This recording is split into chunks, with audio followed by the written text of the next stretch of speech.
Coming up, they said it was a man's world, but Kelly Masters proves them wrong with 2 of her signed athletes at the Pro Bowl. I didn't think about, I'm going to be a trailblazer. Plus, Cherokee Chief Tom Buffington, his life, and the legacy he left behind during a tumultuous time in our history. Everybody had great respect for him. And I was the only woman crew chief that was out there. Some people made fun of me, especially women. Muskrat Family Racing and the mama pit boss behind it all.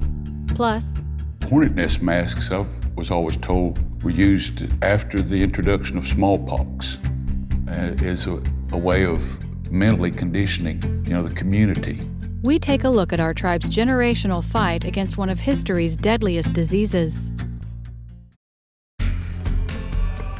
The Cherokees.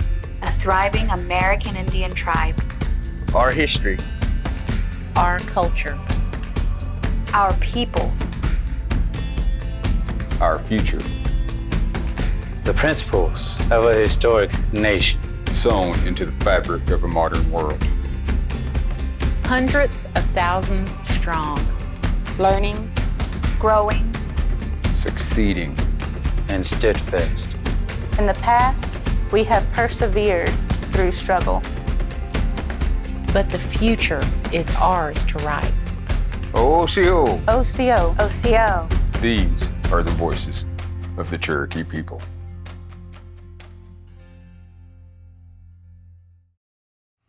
OCO, I'm Principal Chief Chuck Hoskin Jr. Welcome to Tahlequah, Oklahoma, capital city of the Cherokee Nation. For generations, the Cherokee story has been told by others.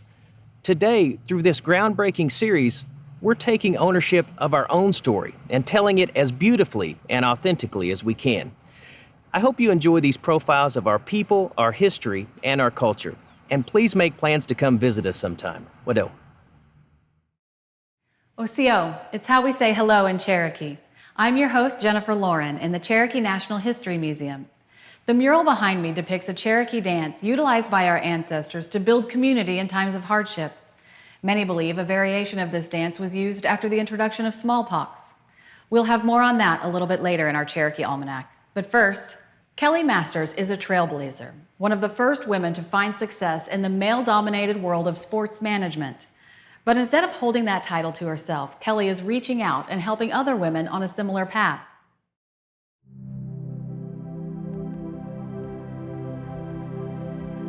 One of the most pivotal moments came at my very first combine. I had managed to sign my first player, so I was at my very first NFL combine, and so I'm sitting there looking around at 900 men, feeling pretty alone. Walking out of the room, there were a bunch of reporters talking to one of the most prominent agents. As I walked past, he kind of turned and walked up to me, and he said, "Well, let me tell you why you don't belong here and why women are never going to make it in this industry."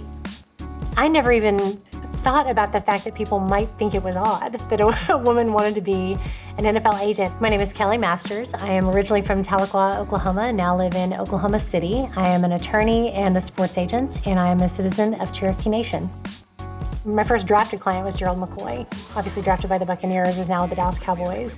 Blake Jarwin is a player that I signed right out of Oklahoma State, so he's one of my favorite success stories. Tress Way, he's my longest tenured client. We just got to see him go play in the Pro Bowl this year, which was very exciting for him and his family and for me as an agent. So 2 Pro Bowlers so far, hoping to add to that. All of my childhood memories come from growing up in Tahlequah. I went to Cherokee Elementary School. Because I was Cherokee, I was allowed to take special classes to learn the language, to learn the Cherokee syllabary. I learned all about Sequoia. I spent so much time outdoors learning about Cherokee culture and Cherokee history. I had a really interesting path to becoming both a lawyer and a sports agent. Always said I wanted to be on television, I wanted to be a broadcaster, but I also wanted to be a lawyer, mainly because I watched my dad. I ended up going to school for journalism. I was finishing my journalism degree at OU. I was working at the CBS affiliate in Oklahoma City as a news intern and then later as an associate producer. And a couple of major events happened during my senior year of college, which was 94-95. 1994, the O.J. Simpson trial was going on. We, the jury, in the above entitled action, find the defendant, Orenthal James Simpson, not guilty of the crime of murder in violation of Penal Code Section 187. That changed television. That changed so much of the way we consume information, the people that we were listening to, the people who we were bringing into the station to talk about the trial had legal expertise. And I thought, gosh, I don't even know what questions to ask. As I'm watching this trial unfold, I want to know what's important and why they're asking the questions they're asking and not asking the ones they aren't. And felt like, I need to go get a legal education before I even try to work as a journalist, because I need that background. I need to understand what I'm asking. I need to understand the stories that I'm trying to report. The other thing that happened in the spring of 95 was the bombing of the Murrah building. I was part of the crew that worked wall-to-wall coverage I think we were wall-to-wall for a week. During that time, I would see us bring in legal experts, and I would think, gosh, I need to know more. Process on files of evidence. And so that was really what ultimately inspired me to go to law school. I became a partner in 2005 with Feller Snyder, which is the firm that I have now been part of for over 20 years. One phone call changed everything, and it was from the family of an NFL player who had set up a foundation and they needed a lawyer. And that's what opened the door to working with athletes. I initially thought, I'm an attorney. That automatically makes me eligible to represent and negotiate contracts for football players.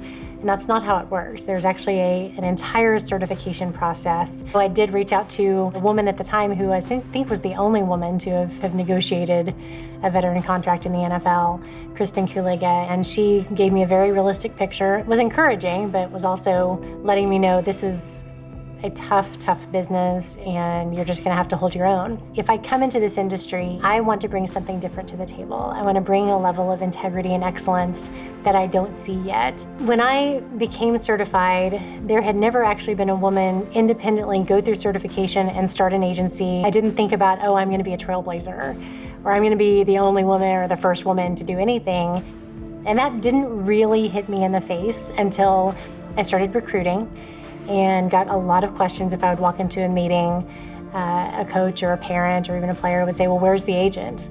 Where's the man that's gonna represent me? I think that shows that there hasn't been representation. Fast forward 15 years, there's no longer the barrier of having to try to convince people that yes, a woman can do this. It's obvious that women can represent athletes and do so at a very high level. Probably 90% or more of what I do is not glamorous at all. Most of it is a grind, but the mountaintop moments are definitely worth it. And over the years, I've built out an amazing team, and we have an incredible advisory council. I'm really blessed now to not be just a one-woman shop. We draw athletes in that also are looking for purpose in life. They see themselves as part of something greater. It really is about going above and beyond and valuing people as human beings, not just as staff members, not just as contracts, not just as players that we only care about when they're actually making us money. I hear from young women all the time that talk about how they learned about me in their sports management class at various universities around the country, and how they studied me, and they even studied how I dressed and how I answered questions and how I approached representation, and that blows my mind. My hope is that my sort of personal journey and personal battles inspire many, many other people that maybe I'll never meet to do great things with their lives and to be courageous. Break.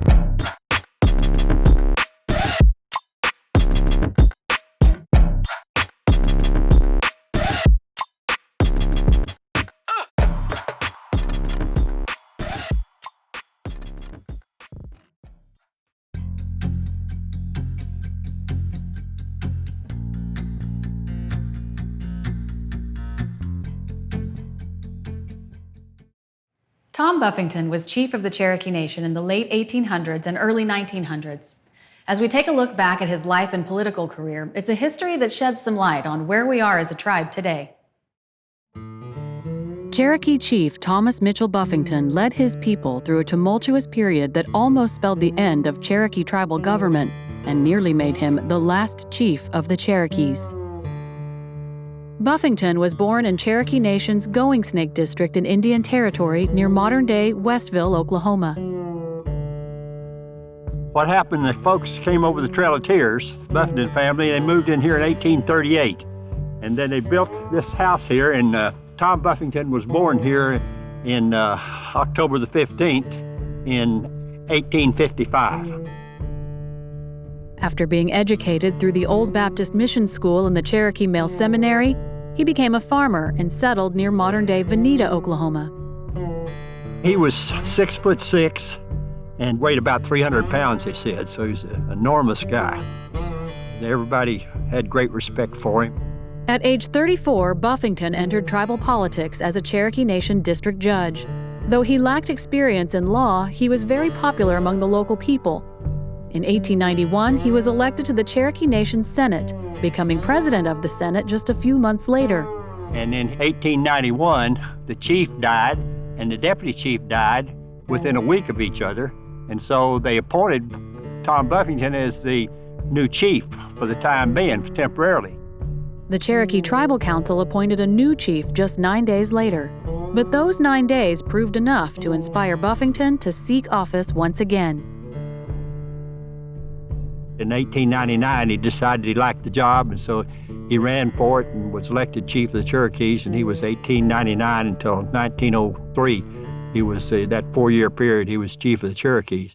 In 1898, the year before he was elected, the U.S. federal government called for communal Cherokee tribal land to be broken up and allotted to individual Cherokee citizens. This action would dismantle the Cherokee tribal government, priming Cherokee Nation to be absorbed into the state of Oklahoma. Rather than resist this change, Chief Buffington took a controversial stance, one that divides Cherokee opinion of him to this day. He pushed hard for statehood, and he felt that it was just a waste of time. All the old full-bloods really were mad at him because they wanted to fight, keep on fighting. He said, guys, this makes no sense at all. Let's stop fighting and let's get this land awarded to all the Cherokees. On 2 occasions, Chief Buffington traveled to Washington, D.C. to negotiate terms of allotment. He had first met with President Harrison earlier before, telling him the Cherokees were getting a raw deal, and he came up with a big long list of things that they need to do, and Harrison told him, you're just standing in the way of a big glacier and you're going to get crushed if you keep pushing this, because we're not going to do it. It's said the chief later remarked to another Cherokee official, if he had been anyone other than the President of the United States, I would have crushed him with my bare hands. Back home in Indian Territory, the chief appointed 3 Cherokee senators to create another treaty, doubling down on his demands. Chief Buffington returned to Washington in 1902 to the office of a new president, Theodore Roosevelt.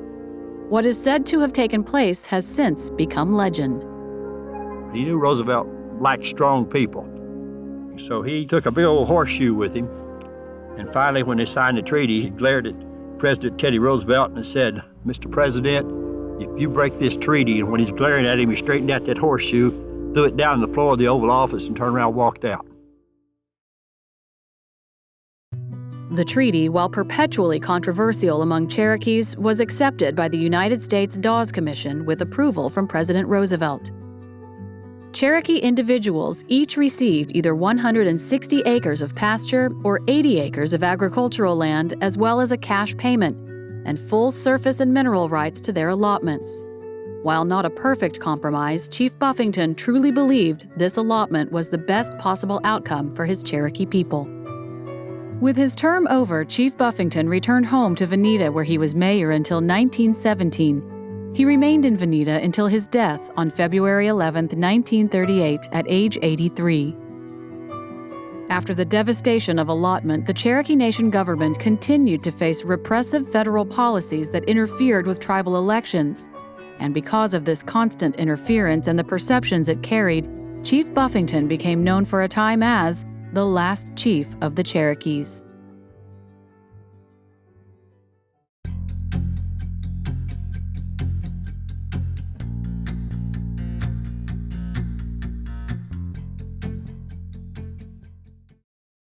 Hundreds of years ago, the introduction of smallpox to the southeastern tribes challenged Cherokee survival. In this Cherokee Almanac, we learn that despite the loss of life, Cherokee people upheld traditional and innovative ways of protecting our communities.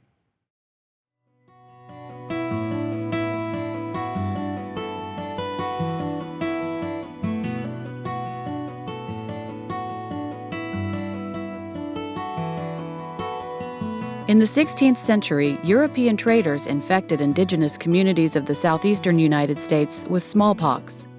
Over the span of the next century, Cherokee people developed ways of protecting their communities from the virus through traditional practices and innovation. Since time immemorial, Cherokees approached illness and its treatment holistically. Regardless of how symptoms manifested, Cherokees sought to restore balance, or tohi, through community ceremonies, medicinal remedies, and purification rituals. Tohi means three things that we can use it for. One is moving along at your own pace. The other is peace and serenity, and the other is wellness, mentally and physically. All of those things, by the way, you can't have one without the other. And for thousands of years, they strove to maintain that kind of world. Over the course of the 18th century, Cherokees faced smallpox outbreaks nearly every generation. So about every 25 years, there's going to be another outbreak of smallpox. And each time it's slightly less devastating, but it's no less devastating when you're attempting to rebuild who you are as a people. As Cherokees and other tribes were brought deeper into Euro-American trade networks, Cherokee communities grew more susceptible to the spread of smallpox and other diseases. We had three major epidemics, but when that started, we started praying, asking for help against those diseases. And so I think the booger dance was a real psychological tool that was strong in a lot of different ways. I think that's the big purpose of it, is to get people's mindset to where they can be comfortable with what's going on, is a way of mentally conditioning, the community to respond to these catastrophic events. Hornet nest masks, I was always told, were used after the introduction of smallpox. And when the dancers would dance, a lot of times they'd wear a hornet nest mask like this, and as they danced, they'd have it on, and then they would rip that, they'd just tear that mask off their face like that, representing how the smallpox was affecting their skin and how it was tearing them up and making them die, So the prayer was asking the Creator for help against the sickness. And the image of them ripping that mask off of their face as they danced gave the people that was watching them a real clear idea about what was happening. Along with traditional responses, Cherokees closed off villages to outsiders, quarantined the sick, and counseled against travel to settlements affected by the disease. The next major outbreak of smallpox coincided with British attacks on Cherokee communities in what is known as the Anglo-Cherokee War. Between 1759 and 1761, the British used a scorched earth strategy, burning Cherokee crops and villages. These attacks triggered widespread famine and the spread of smallpox to the lower and overhill towns. At the turn of the century, Cherokees people are debating other kinds of remedies for smallpox. Inoculations are being discussed. They were open to a cowpox treatment. They were open to a treatment that was being derived from an animal source. And that, to me, makes perfect sense. That within Cherokee oral tradition, it is animals that actually created the disease that Cherokee people face. And then animals also invoke the plant world to provide the remedies for those diseases. So to have an animal also be able to remedy a disease makes a certain amount of sense within Cherokee thinking. So there's one account that Andrew Ross actually secures the cowpox treatment from a doctor in Maryville. And the doctor arrives and instead comes in prepared to treat Cherokee people with the pustules. And Cherokee people send the doctor away, and the doctor receives $150 for the services not rendered, which is a huge amount of money. And yet it's indicative of Cherokees being assertive about the kind of rights they have when they're securing services, and an unwillingness to take something because a white doctor says that they should. And so I think that this is a continuation of both understanding that Cherokee peoples have adapted. They're thinking about smallpox, and at the same time have thought about these issues through who they are as Cherokee people and how they think about these things over time. Despite undeniable devastation and loss, Cherokee people have upheld traditional and innovative ways of healing. Generations removed from the threat of smallpox, Cherokee people continue utilizing tradition and technology to sustain the health of our communities.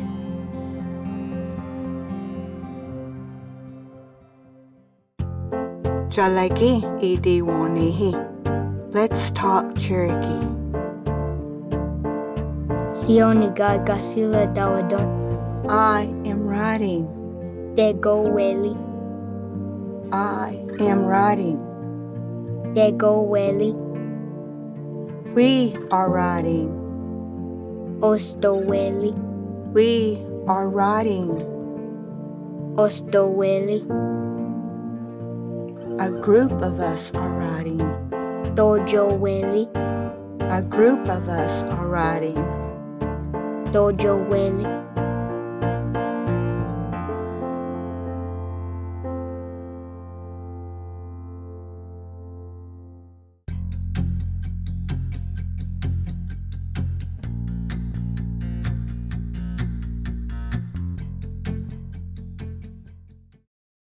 Deep in the heart of the Cherokee Nation, the Muskrat family is hard at work building engines and race cars.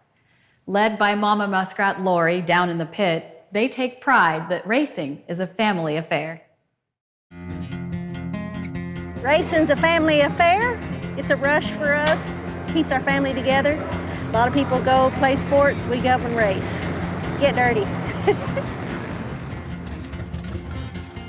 I'm Lori Muskrat, crew chief of a dirt track race team, Muskrat Racing. My husband Terry and my son Michael. I was born into a racing family. My dad drag raced when we lived in the panhandle of Texas, and then when we moved here, he got into the dirt track racing. I was really the only son my dad had. He had 2 daughters, but I was more interested in cars. Cars are really intriguing to me, where a lot of women love to go shopping. I'd rather be right here in this shop or in a parts store. Working on cars is my passion. I love it. I was hanging out in the parking lot at Sallisaw where we used to hang out. And he was with an acquaintance of mine, and just so happened that his friend saw me and recognized me and pulled over. We were talking, and then I had a Firebird. He's like, burn them off. He just wanted to see me hot rod. And then saw him another few months later, and he asked me to go out. I thought, I'm just gonna go just so he'll leave me alone. But we've been together ever since.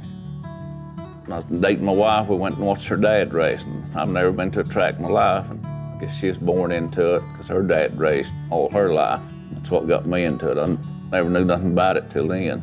And I thought it was easy. Anybody could do it, I thought. That's what a lot of people think when they go watch. They think, if they just do this, they'll win that race every time. But it's a lot different once you get behind the steering wheel. Probably 4 in the morning on Thursday night, and she'd have everything loaded, and we'd take off to the racetrack. She'd drive us up there and I'd sleep in the back seat of the pickup. Take 7, 9 hours to get there, and I'd race all weekend, come home on Sunday. You're with your family all summer long. Been a lot of fun. I'd be the only woman, not only woman in the pits, but the only crew chief. I don't feel that there's anything wrong with it, but all through the years, especially the early 80s when we were racing, I could say it was very unique because I was the only woman crew chief that was out there in the Outlaw Series. Some people made fun of me, especially women, Some men even told me when I'd be up along the fence watching Terry hot lap the car or something that women belonged in the grandstand.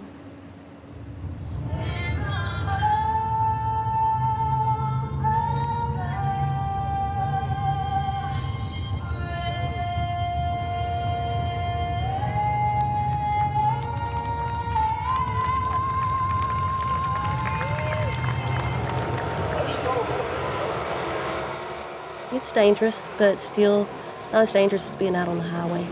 They can get up to 100 miles an hour. It's a very high bank momentum track.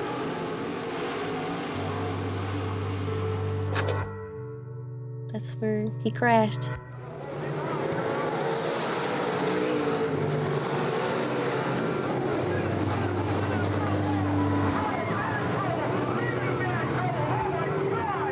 One guy clipped the wall, and he was in the middle of the pack and spun out in front of everybody. Terry had a car down below him because he was against the wall, so he had no choice and hit him. The car was engulfed in flames. Just a fluke deal, was all running so close, and that car hit the wall and bounced back out in the middle of the track. Well, it knocked my carburetor off when I went under him, and that's what caught the car on fire. And gas spilling everywhere. Scary.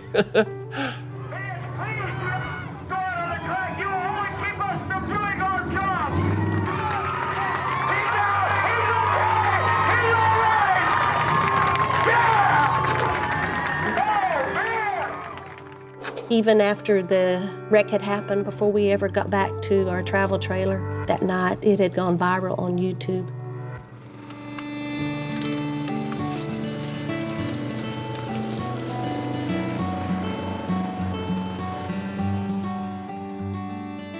If there's anything that I can do in my life to keep my family together, I'll do it. I have grown up around racing all my life. I mean, that's 30 plus years of being around it. This is my first full season in a car. I had a pretty good teacher. Mom had really taught me a lot of things on these cars because she had grown up racing. Yeah, he had to go somewhere, so we drug him with us. Made him a little racetrack in the middle of the trailer and played right there till all his racing stuff. He got bigger and started helping. Going track to track, seeing different people, different places was a blast. I started with the basic stuff.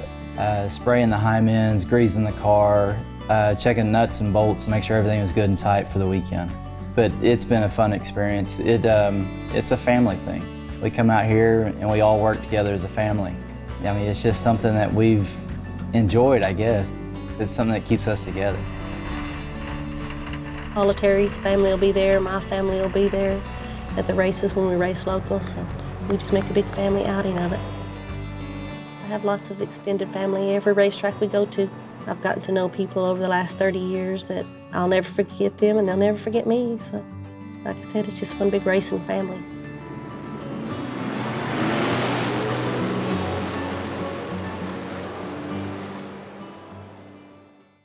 Hoa. We hope you enjoyed our show. And remember, you can always watch entire episodes and share your favorite stories online at OCO.tv. There is no Cherokee word for goodbye because we know we'll see you again. We say, Dodadago ha'i. Wadel.